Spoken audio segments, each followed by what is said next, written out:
There are many controversial figures on the internet and on your TV screens. However, there are a few that can cause the kind of stir Jordan Peterson does. This public speaker has said a lot to whoever cares to listen, many of which his followers find helpful, and some of which his critics find absolutely disagreeable. That being said, keep watching this video, as I'll be taking a look at the biggest controversial things Jordan Peterson has ever said. How influential is Jordan Peterson? Being a professor of psychology at the University of Toronto and an internationally renowned personality specialist, Jordan Peterson has written arguably the best-selling nonfiction book in the United States. In fact, New York Times writer David Brooks has dubbed him the most influential public intellectual in the Western world at the moment. Jordan Peterson, the right-wing internet personality, has made many controversial statements, including that feminists have an unconscious wish for brutal male domination. He's also called developing countries pits of catastrophe in a lecture to a Dutch far-right group, and has told a Times reporter that he supports enforced monogamy. British Channel 4 journalist Cathy Newman received a lot of verbal abuse after challenging Peterson's claims in a broadcast interview. She said, and I quote, "There were literally thousands of abusive tweets. It was a semi-organized campaign. Aside from the standard cunt,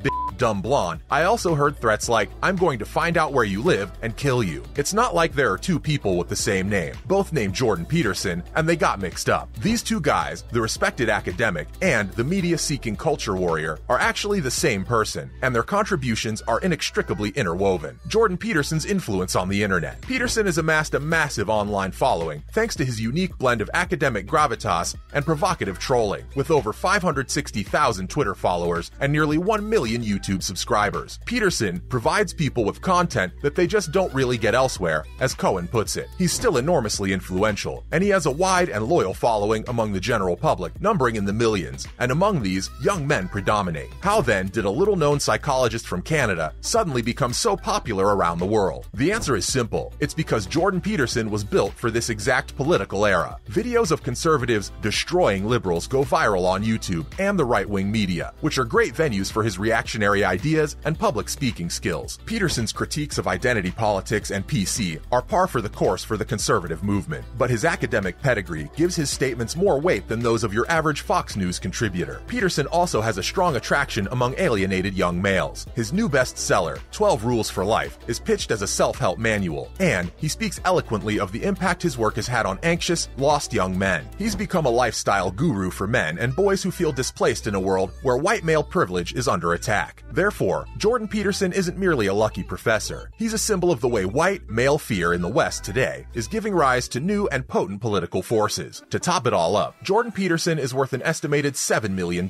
and at a time, a sizable amount of this money came via fan contributions on Patreon. It's beyond all reasonable doubt that there are people listening to this man loud and clear. Now that you know just how influential Jordan Peterson is, let's analyze some of his most controversial statements. Number 1, white privilege doesn't exist. In response to Forbes' characterization of Kylie Jenner as self-made, many people have voiced their disapproval. There's a strong correlation between your upbringing and your personality and life outcomes. I don't see how this can be a point of contention, but apparently in Peterson's universe it is. From his perspective, white privilege does not exist. After a long list of other factors such as health, income, age, and economic status, he dismisses race and ethnicity as postmodernist. He attacks one woman's perspective on white privilege, noting that her paper was not submitted to peer review or critical analysis. White privilege becomes majority privilege under his critical eye. The Chinese are the majority ethnic group in China, hence the country's culture is structured around them. Therefore, white people are catered to in the United States and Canada because they make up the majority of the population. By definition, the people for whom a culture is intended will have a higher status than those who are left out. Okay, I get it. Gods in our religion mirror human appearance. So for someone so concerned with details, his failure to recognize that the democratic experiment rests on the premise of equality of opportunity is puzzling. Although it may be mostly empty words, the intent is admirable. Peterson blames Marxists and postmodernists, who he says want to achieve Marxist ideals, for our oppression, but his failure to empathize with others is the real cause of regress. We white guys don't have to make amends for the mistakes made by our ancestors, and he's absolutely right about that. Even if we ignore semantics, it's ludicrous to pretend that their sins did not influence the outcome of the game on the land we now occupy. It's no lie that factor analysis is crucial. It's possible that the view outside your window will be more informative informative in this regard. Number 2, identity politics and the left wing. As instances of conservative philosophers who've established firm political boundaries, Peterson cites William Buckley and more recently, Ben Shapiro. Radicals on the right do not speak for conservatives, though that line is rather blurred in America right now. Peterson elaborates by saying that the left's lack of self-awareness is the root of the problem. You can't click a "you've gone too far" box. It's true what Peterson says. Liberalism is killing itself, and some of the 2020 candidates for president have joined the Abolish ICE movement.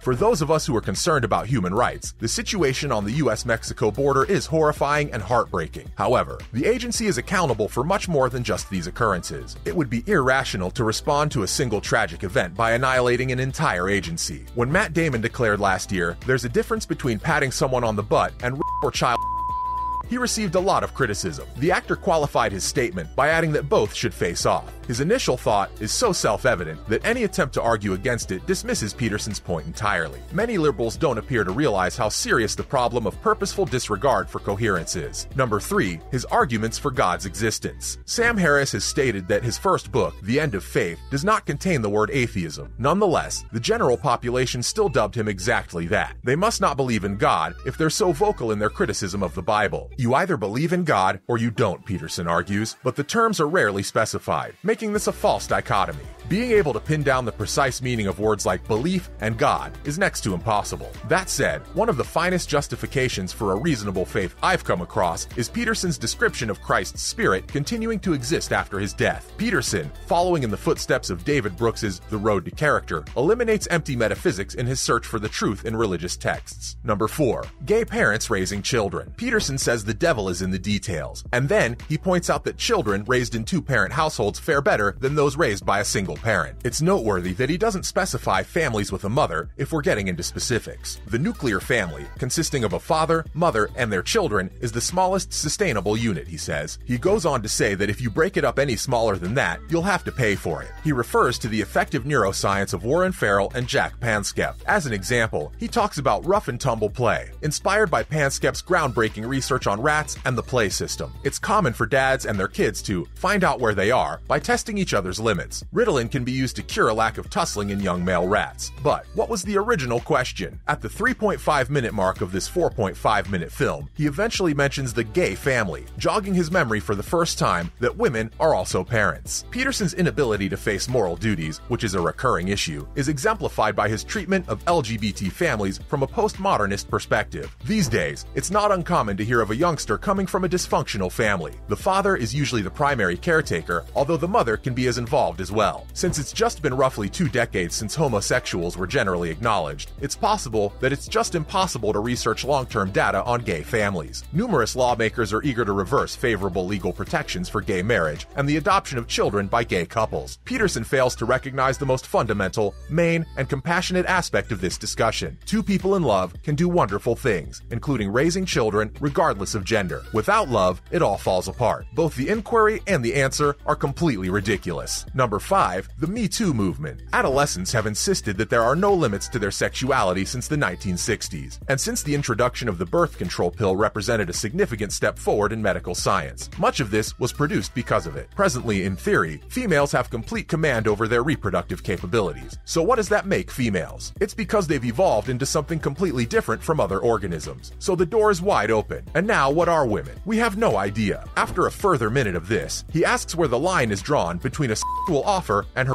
I don't know why he's musing on that subject or if the issue even needs to be answered. You can't assume that they don't understand what a woman is simply because you don't. But I'm not sure if this ego can bear so much pressure. So guys, what do you think about Jordan Peterson's controversial statements? Give us all your thoughts in the comments section. And if you enjoyed watching this video, we'd appreciate it if you gave it a like and share so your friends can watch it too. Lastly, but certainly not least, don't forget to subscribe to our channel and tap the notification bell to keep getting more interesting content like this. See you next time.